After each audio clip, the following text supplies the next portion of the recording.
c'est l'un des métiers qui a le plus prospéré ces dernières années. Les mandataires immobiliers, ils sont 38 000 aujourd'hui, 4 fois plus nombreux qu'il y a 5 ans.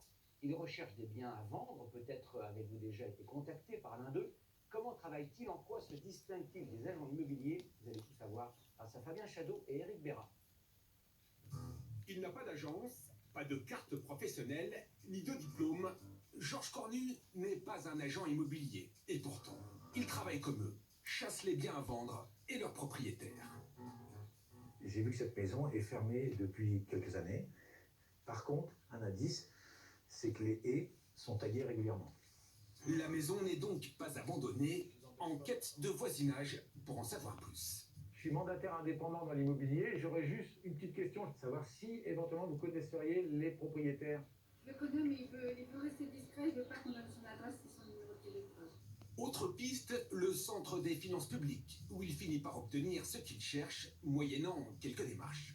Il y a un CERFA à remplir, un papier officiel, et avec ceci, ils me communiqueront les coordonnées du propriétaire. Généralement, sous 15 jours ou 3 semaines, ça devrait revenir. Il y aura le numéro de téléphone dessus. Alors les coordonnées du propriétaire. Il pourra donc tenter sa chance et peut-être décrocher un mandat de vente. Son métier, mandataire immobilier. L'année dernière encore, il était chauffeur de bus à Auxerre. Depuis 1 an, il a vendu une 30aine de biens. C'est énorme. Franchement, oui, c'est plus qu'énorme. Alors, c'est des journées de 12 heures. Hein. Je ne cache pas. Mais les revenus suivent, 5 fois plus que son ancien salaire, jusqu'à 10 000 € par mois. Et surtout, aujourd'hui, il se sent plus libre. Même par rapport avec ma vie personnelle, financièrement, j'ai ma propre entreprise, je gère tout mon temps de travail, mes horaires comme je veux.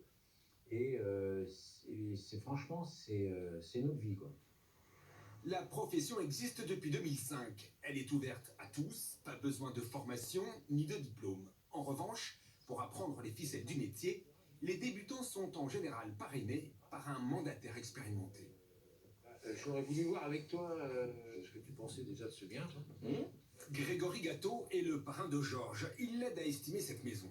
On est très très bien placé, on est sur une belle maison de caractère, on devrait être assez bien placé en termes de prix. Super, très bien. Des conseils rémunérés, le parrain peut récupérer jusqu'à 12% de la commission de son filleul. Grégory en a 18. On touche un petit quelque chose en effet, parce que moi c'est autant de temps que je ne suis pas sur le terrain, que je n'ai pas de production de personnel pendant ce temps-là. Contrairement aux agents immobiliers, les mandataires ne peuvent pas toucher directement leur commission, car ils n'ont pas la carte d'agent immobilier. Ils passent par les plateformes qui, elles, la possèdent. Elles encaissent les honoraires des mandataires et leur en rétrocèdent entre 60 et 70%. Environ 150 sites existent aujourd'hui et captent 20% du marché. Une transaction sur 5 est réalisée par un mandataire. Ce chef d'entreprise a créé l'un de ces sites immobiliers. Depuis 5 ans, le nombre de candidatures a explosé, en majorité des reconversions professionnelles. Au final, beaucoup d'appelés et peu d'élus. Tout le monde pense être capable de faire de la transaction immobilière. Tout le monde le pense, ils imaginent. Au début, les 6 premiers mois, vous n'allez pas gagner 1 centime. Il faut être fort mentalement pour se lever tous les matins avec la même motivation pour aller faire sa prospection parce que ça raccroche au nez 9 fois sur 10. 80% des mandataires jettent l'éponge la première année. Dans cette agence traditionnelle, l'arrivée de ses concurrents n'est pas vécue comme une menace.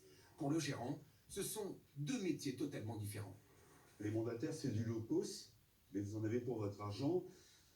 Les agences, c'est un petit peu plus cher, mais vous avez un réel service. C'est vraiment un accompagnement au niveau du vendeur, aussi bien qu'un accompagnement au niveau des acquéreurs. Les commissions d'agence sont en moyenne 10 à 15% plus chères que celles des mandataires. Même les plus distingués